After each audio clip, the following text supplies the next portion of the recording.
Film dibuka dengan bola api misterius yang menabrak sebuah rumah. Seorang wanita keluar sambil tertawa gila, membawa tali dan kursi. Ia mengikat tali di dahan pohon, memanjat kursi, dan menjeratkan tali ke lehernya. Putrinya berlari keluar untuk menghentikan, tapi terlambat. Ibunya sudah gantung diri.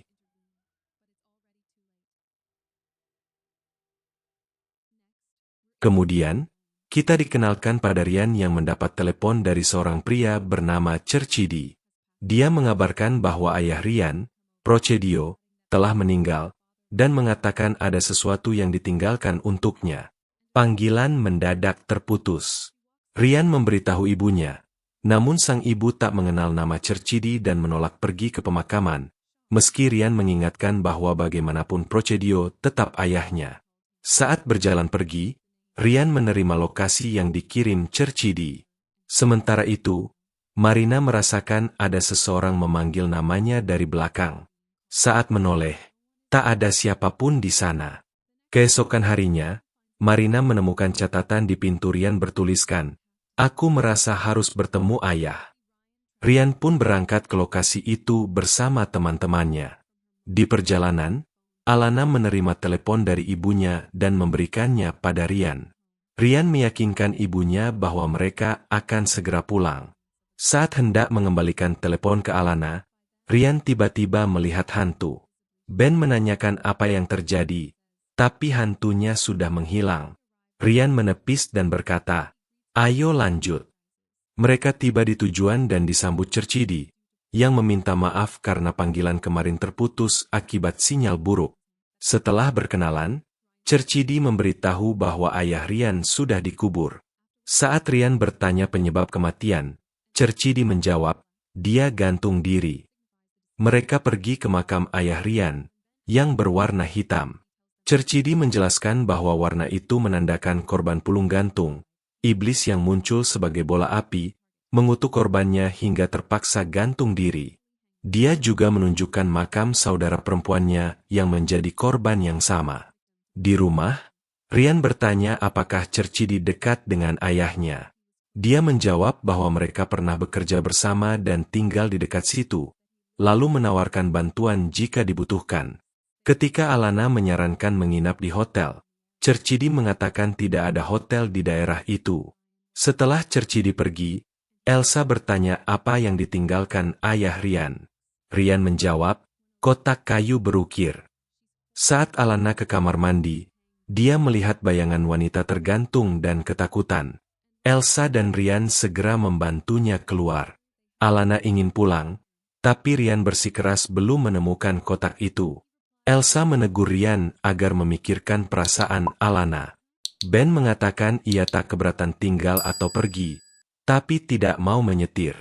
Ben keluar untuk merokok, tapi koreknya jatuh dan tergelincir ke bawah mobil.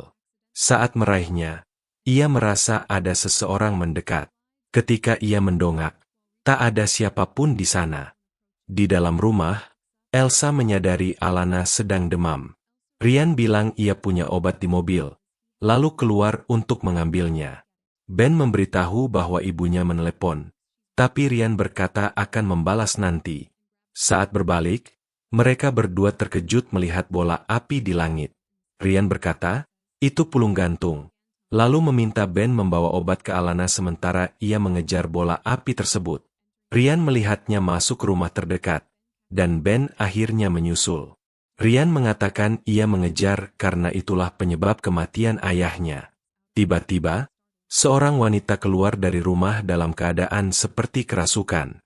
Suaminya berteriak minta tolong. Saat Ryan dan Ben mencoba menghentikannya, wanita itu melempar mereka, lalu mengangkat suaminya dan membantingnya. Ketika Ryan dan Ben tersadar, kaki mereka terjerat tali yang menyeret ke bawah, namun mereka berhasil lepas dan mengejar ke hutan, hanya untuk melihat wanita itu sudah tergantung di pohon. Cercidi datang dan membenarkan bahwa wanita itu dirasuki pulung gantung. Ia mengatakan roh korban masih bergentayangan, penuh amarah karena mati sebelum waktunya. Saat warga memandikan jenazah, iblis itu keluar dari tubuhnya dan melesat ke langit.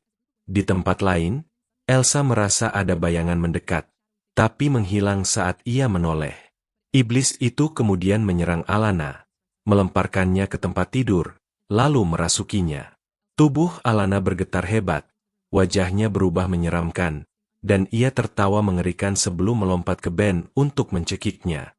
Ryan dan Elsa menahannya sambil membaca doa, hingga Alana menjerit kesakitan dan pingsan. Marina menelepon Ryan, memperingatkan bahwa banyak orang, termasuk ayahnya, mati karena dirasuki. Ryan mengatakan Alana berkata, "Aku Arenut," dan Marina menjelaskan itu berarti, "Aku ingin gantung diri." Ia mendesak Ryan segera pergi, tapi sambungan terputus. Mereka bergegas ke mobil, namun semua ban kempes dengan bekas sayatan pisau. Ryan tetap ingin pulang, tapi Ben menolak meninggalkan mobilnya. Ia bilang, kalau mereka mau melanjutkan, silakan saja, tapi ia akan tetap tinggal. Alana tiba-tiba membuka mata sebentar, lalu kembali memejamkan. Sementara itu, Elsa melihat artikel di ponselnya tentang banyak kasus bunuh diri di desa Kajul, tertinggi dalam 5 tahun terakhir, semua terkait pulung gantung. Ben mengatakan desa itu membawa sial, lalu pergi mencari tukang reparasi ban. Saat membawa ban, hantu mendekatinya dari belakang. Ben menoleh, tapi tak melihat siapapun, hingga tiba-tiba tali melilit lehernya. Ia berjuang melepaskan diri, dan hantu itu menghilang. Di rumah, Elsa sedang membersihkan ketika melihat bayangan hantu di cermin merangkak mendekati Alana. Saat ia menoleh, sosok itu menghilang. Elsa mencoba membangunkan Alana, tapi Ryan muncul dan bertanya ada apa. Tiba-tiba Alana bangun, berlari ke gudang, mengambil tali, lalu mendorong Ryan dan Elsa yang mencoba menghentikannya. Dia memanjat pohon dan menjerat lehernya. Ryan berhasil menahannya, sementara Ben memotong tali. Alana pingsan, tapi akhirnya sadar kembali. Saat mereka masuk ke rumah, Marina sudah menunggu. Ia meminta selembar kertas putih, lalu menyuruh Alana menghembuskan napas 3 kali di atasnya. Kertas itu terbakar sendiri, dan Marina berkata, "Pulung gantung masih ada di dalamnya." Marina memberi Alana air campur daun jujub dan memintanya beristirahat. Ia lalu memberitahu Ryan bahwa pulung gantung sudah lama menghantui desa Kajul, tapi ia sengaja tidak pernah memberitahunya. Sementara itu, Elsa bertanya pada Alana apakah ada hal yang membuatnya gelisah. Alana mengaku pernah berhubungan intim dengan mantan pacarnya hingga hamil. Saat meminta pertanggungjawaban, ia malah ditinggalkan. Sebelum usia kandungan sebulan, ia memutuskan melakukan aborsi. Tanpa sadar Ryan mendengar semuanya dari pintu. Elsa bertanya apakah Ryan tahu, dan Alana menggeleng. Ia berkata hal itu menghantui pikirannya setiap hari. Elsa memeluknya, mencoba menenangkan. Saat itu Ryan masuk diam-diam. Lalu Elsa pergi meninggalkan mereka berdua. Alana meminta maaf karena berbohong. Ia menjelaskan bahwa tidak semua perempuan berani jujur soal hal itu, dan ia takut Ryan akan melihat sisi buruknya. Ryan memeluknya, lalu berjalan keluar. Tiba-tiba Alana merasa mual dan muntah. Marina dan Elsa masuk, tapi ia mendorong mereka lalu berlari keluar kamar. Ryan mencoba menahan, namun ia melemparnya dengan kekuatan tak wajar. Setelah pergulatan, mereka berhasil mengikatnya dan membawanya ke gudang. Di sana, Ryan mencoba menenangkannya dan memintanya berdoa. Marina lalu mengajak Elsa keluar. Tapi saat Ryan hendak ikut, pintu tertutup sendiri. Alana berdiri sambil tertawa gila. Ryan memerintahkan iblis pergi, tapi tawanya semakin keras. Tiba-tiba terungkap bahwa Marina juga kerasukan. Ryan terkejut saat ia masuk kembali dan berkata, "Aku Night Darch, pelindungmu." Darch menghadapi iblis, memanggilnya Banaspati, iblis yang menipu dan membawa kesengsaraan. Iblis mengancam akan membakarnya, tapi Darch menantang balik dan melemparkannya hingga Alana pingsan. Darch memberi instruksi, buat penghalang dari bambu kuning, letakkan Alana di tengah, lalu gali kuburan Kiang Sut, ambil cincin sucinya, dan pasangkan di jarinya. Ryan bertanya lokasi kuburan itu, dan Cerci menjawab, Gua Blurang. Ben bertanya siapa Kiang Sut, dan Cerci menjelaskan bahwa ia adalah dukun ilmu hitam yang pernah mengendalikan roh-roh di daerah itu, namun meninggal 5 tahun lalu. Saat bersiap pergi, Cedi bertanya bagaimana mereka tahu soal cincin itu, tapi mereka tidak menjawab.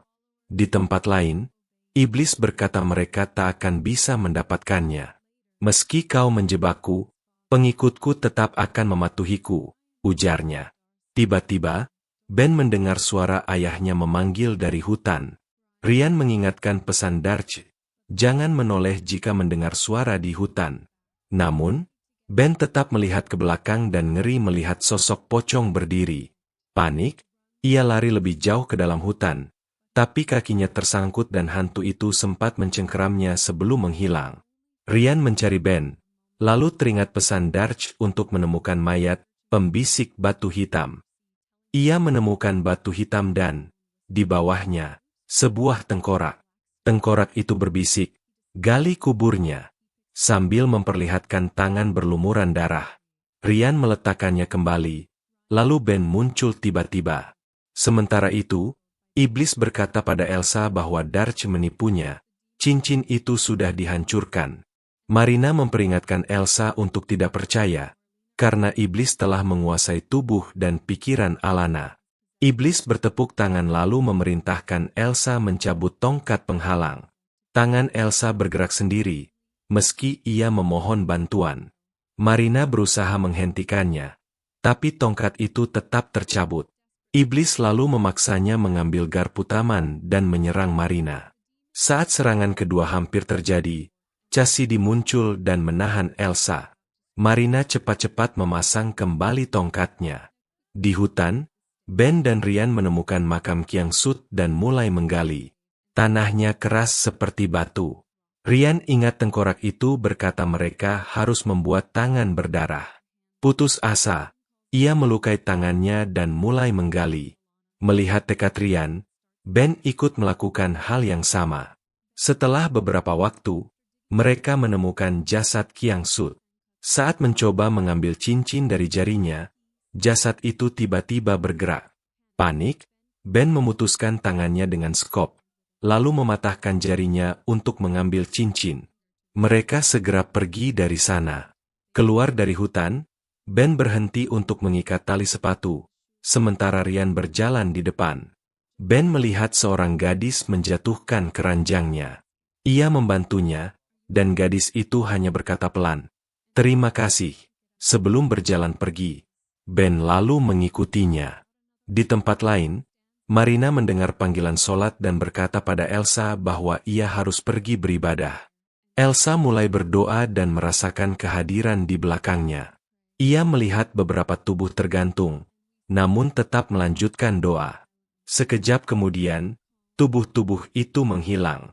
Sementara itu, Rian sadar Ben menghilang dan bergegas mencarinya. Di desa, Alana memohon bantuan karena dadanya sakit. Elsa ragu, tapi akhirnya mendekat. Tiba-tiba, iblis mencengkeram leher Elsa dan berkata, "Aku tak akan pergi sampai wanita ini gantung diri." Alana bangkit dan memohon meminjam tangan Elsa, tapi Elsa mendorongnya lalu melompat keluar lingkaran bambu. Di hutan, Ben bertanya pada seorang wanita apakah rumahnya masih jauh. Ternyata, wanita itu hantu yang langsung melemparkannya ke udara. Ia membanting Ben berulang kali, lalu memaksanya mengambil batu untuk memukul kepalanya sendiri. Rian tiba tepat waktu, namun hantu itu memaksa Ben menyerang Rian. Rian melawan sambil membaca doa, hingga hantu menghilang dan Ben pingsan. Rian membangunkannya, dan mereka melanjutkan perjalanan. Tak lama, mereka bertemu Cerci, yang berkata ibunya menyuruhnya mencari Rian. Saat Rian menunjukkan cincin dari Kiang Sut, Cerci mendadak menjatuhkan Ben dan memerintahkan warga menahan Rian. "Ikut aku, atau temanmu mati," ancamnya. Sementara itu, iblis memberitahu Elsa bahwa penggantung adalah roh sangat kuat yang hanya bisa dihentikan oleh orang yang memulainya. Cerci membawa Rian ke sebuah gudang, tempat ayahnya ternyata menunggu. Rian kaget, lalu bertanya tentang kuburan Kiang Sut. Ayahnya, Prescetio, mengatakan itu kuburan kosong dan semua ini adalah rencananya untuk memanggil Ryan. Ia meminta cincin, dan menjelaskan bahwa cincin itu dapat menyelamatkan desa dari kutukan pulung gantung.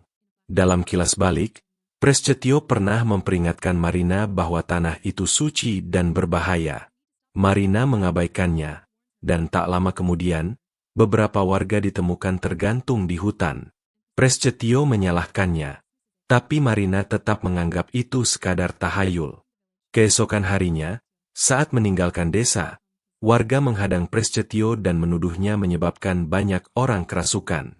Ia cuek menjawab, "Itu bukan urusanku," sehingga warga marah dan memukulinya. Prasetyo memanggil Marina, tapi Marina malah kabur bersama Ryan. Kiang Sut menghentikan warga dan berkata bisa menghentikan pulung gantung dengan cincin sucinya. Cherchi menjelaskan pada Ryan bahwa Kiang Sut memang menepati janji dan kutukan sempat dicabut, tapi ia meninggal dan cincin itu terkubur bersamanya. Sejak itu, pulung gantung kembali bebas berkeliaran. Ia menambahkan bahwa hanya orang yang lahir di Cilewan pada hari ke-23 Suro yang bisa menggali makam itu, dan orang itu adalah Ryan. Ryan sadar dirinya hanya dijadikan umpan, dan Prasetyo mengakuinya. Saat Ryan meminta cincin, Prasetyo menolak. Ryan merebutnya lalu kabur dari gudang. Ketika Ryan kembali ke desa, malam mulai tiba. Ia teringat peringatan Darci. Setelah malam, penghalang tak lagi berguna. Benar saja, iblis itu bangkit, membuat Marina, Elsa, dan Ben ketakutan. Iblis meraih tongkat bambu dan mencabutnya. Ben mencoba menghentikan, tapi ia dilempar. Iblis lalu memanjat pohon dengan gerakan mengerikan, mengikat tali di leher Alana, dan memaksanya melompat. Ryan datang tepat waktu dan menangkapnya, sementara Ben memotong tali. Meski Ryan berusaha menghidupkan Alana, ia gagal. Ruh Alana terjebak di alam gaib yang dikuasai pulung gantung. Darci, lewat tubuh Marina, memberitahu Ryan bahwa satu-satunya cara menyelamatkannya adalah memasang cincin Kiang Sut di jarinya dalam waktu 2 jam. Namun, sebelum Ryan sempat melakukannya, Prasetyo merebut cincin itu. Ryan memohon, tapi ayahnya menolak dan memukulnya sebelum kabur. Ryan dan Ben mengejar ke gudang, tapi Prasetyo sudah hilang. Saat mereka kembali, pocong tiba-tiba muncul mengepung mereka. Dalam kepanikan, keduanya berhasil melarikan diri tepat waktu. Ryan dan Ben akhirnya menemukan Prasetyo di hutan. Mereka memohon agar ia mengembalikan cincin supaya nyawa Alana bisa diselamatkan, berjanji akan mengembalikannya setelah itu. Prasetyo menolak, sehingga Ryan menerjangnya. Ben ikut membantu, bahkan mengalahkan Cherchi yang mencoba menghalangi. Mereka berhasil menjatuhkan Prasetyo, mengambil cincin dari jarinya, dan segera kabur. Sementara itu, di desa, tali tiba-tiba melilit leher Alana dan mengangkatnya ke udara. Ryan tiba tepat waktu, memasangkan cincin di jarinya beberapa detik sebelum batas 2 jam berakhir. Awalnya Alana tak bergerak, namun akhirnya sadar kembali. Prasetyo datang menuntut cincin itu, tetapi Marina menolak mentah-mentah. Marah, ia menyerang, namun Ryan dan Ben melawannya. Tiba-tiba pulung gantung muncul di langit dan menyerang Prasetyo. Mereka hanya bisa menyaksikan saat tubuhnya terbakar, menjerit minta tolong, lalu hancur menjadi abu. Keesokan harinya, dalam perjalanan pulang, Ryan meminta Ben menepi. Ia melihat cincin itu sekali lagi, lalu melemparkannya ke ladang. Beberapa hari kemudian, Ryan bertanya pada imam desa tentang orang-orang kajul. Sang imam menjawab bahwa bunuh diri adalah dosa besar yang biasanya dilakukan orang dengan iman lemah, sehingga mudah disesatkan iblis. Ia menasihati Ryan untuk menerima kematian ayahnya dan melanjutkan hidup. Namun saat pulang, Ryan terkejut dan hancur melihat ibunya gantung diri. Kamera menyorot kotak peninggalan ayahnya. Di tempat lain, seorang gadis menemukan cincin yang dibuang Ryan di ladang dan menunjukkannya pada pamannya, kemungkinan besar Cherchi. Film pun berakhir di titik itu.